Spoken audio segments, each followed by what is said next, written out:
In today's video, I'm going to teach you how to connect Funnelish to Shopify in minutes. By the end, you'll have Funnelish talking to your Shopify store so you can streamline funnels, track orders, and keep everything in sync. Before you begin, make sure you're logged into both platforms in the same browser. It also helps to have your Shopify store's domain handy, the one that ends with .myshopify.com. Start inside your Funnelish dashboard. Open Settings, then find Integrations. From the list of available platforms, choose Shopify. You'll see a field asking for your Shopify store's domain. Type it exactly as it appears, for example, yourstore.myshopify.com, without HTTPs and without extra slashes or spaces. This must be your original Shopify domain, not a custom branded domain. Double-check spelling, especially hyphens. When you're confident it's correct, click Connect.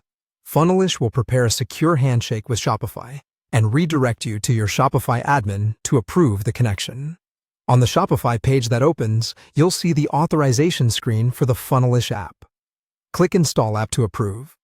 You might see a note that the app is unlisted.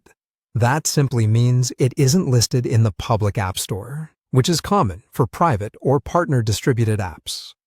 Review the permissions so you understand what data will be shared. Then proceed by clicking Install. Make sure you're in the correct Shopify store by checking the store name or the .myshopify.com address in the top left. If you manage multiple stores, it's easy to approve the wrong one, so a quick glance here can save time. Once the installation completes, you'll be redirected back to Funnelish. This is where you finalize the link. Look for the option to save changes and click it. This step confirms the settings and locks in the connection between Funnelish and Shopify. After saving, you should see a confirmation or a connected status within the integration section. If you don't, refresh the page and verify that the Shopify integration shows as connected. If something doesn't connect the first time, it's often due to a mistyped domain or being logged into the wrong Shopify store. Correct the domain, sign out and back into Shopify if necessary, and try the Connect button again. If your browser blocked the redirect, simply return to Funnelish, open Settings, then Integrations, and check the status. That's it.